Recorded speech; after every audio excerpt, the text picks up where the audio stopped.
So listen, this has been such a whirlwind for you. What is it like to be the sole collaborator and now the hottest producer in the entire world? Seemingly overnight. I know you guys have been working at it for a long time. To be Billie's sole collaborator is you know, a really wonderful feeling, but it's a really organic sort of situation.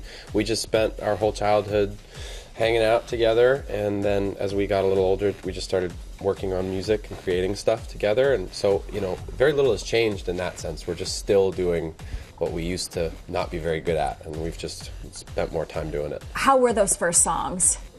Well, by the time we were working together, I mean, I was just so impressed by her voice and by her kind of approach to singing. So, like, the very first thing we made together, like, I have a real fondness for. I cherish that stuff. But that wasn't, like, that long ago. Right. The first songs I ever wrote when I was, like, 12, you know, hopefully no one will ever get to hear. It's the goal, is to keep them quiet. So you produced the record somewhat in your bedroom? Yeah, almost all of it was done in my bedroom. That is insanity. And you guys still live with your parents?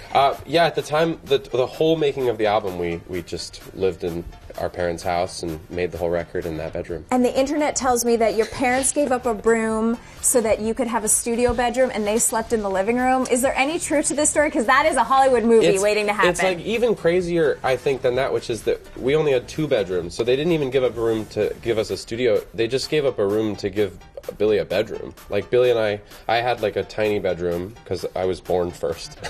And then when Billie was born, she slept in their bed for a couple of years because we have like a hippie family. Sure. And then as she got a little older and needed space, yeah, they just slept on a futon in the living room. So we were across the hall from each other and then made all of the record in my room. Yeah, it's crazy. That is crazy.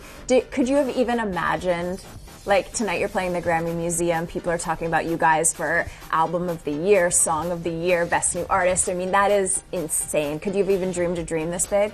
No. I mean, the GRAMMY Museum, to me, like, I came here growing up a lot because it was like down, you know, we grew up in Highland Park. This was like an 18-minute drive. Mm-hmm. So we'd come see whoever we could get tickets to see, and tickets sell out really fast at the GRAMMY Museum because it's like a 100-seat theater. It's very small. So we became like members of the museum, which is like an annual thing, and then we would just try to go to see everybody. We saw Colby Calais and Macklemore and Ryan Lewis and Childish Gambino, and so to me it was like always like heroes of mine that I was seeing here. So no, I mean, it was always, you know, just unbelievable. It's crazy to be here. It's crazy, yeah. And so in addition to working with Billie, you actually have your own EP as well, and your own music. What's the differences and what are the sound-alikes? Well, the things that are different, I guess, is that when I'm working with her, I'm just trying to focus on like telling her story and just helping her articulate whatever she wants to say, which doesn't necessarily mean like all her life story, but like just whatever stories she wants to tell. I think songs like Bad Guy and Bellyache are very kind of like sort of fantasy, like she's telling this like sort of like fairy tale.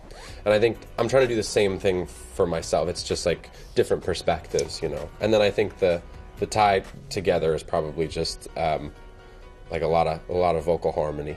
There's a lot of vocals. I love that. So I can imagine now that I'd like to say like the Billie Eilish sound is out and it cut through what was like one sound that we heard on the radio and was like so fresh. Seems to have, yeah. That you're getting a gazillion requests.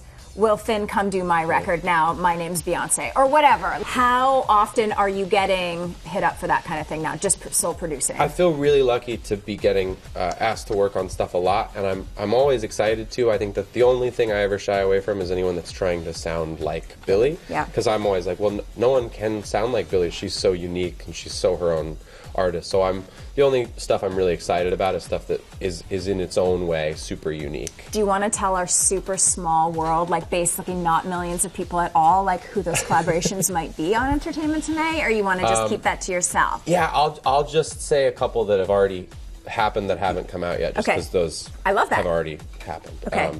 I got to write a song with John Legend really recently, which was a dream come true for me, and that was like being in a classroom. Like he is so brilliant that I just was like listening the whole day, and so just really just crazy, scary talented. And then I think I have a song on Camila Cabello's new record, and she's a close friend of mine, so that was just really exciting. It's amazing. Congratulations. Yeah. Thank you. So what happens in your DMs? I want to know, are more people asking you out? Are they asking you to collaborate on music, or are they asking you for secrets about Billie?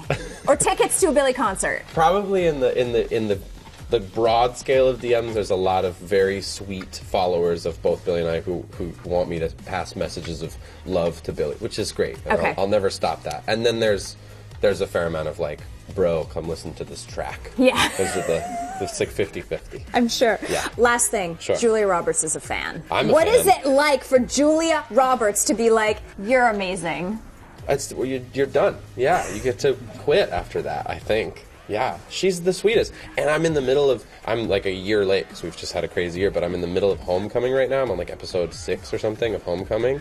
And that show is insane. She's so good in it. And the show is just like every time an episode ends, I'm so bummed and I just like have to watch the next episode.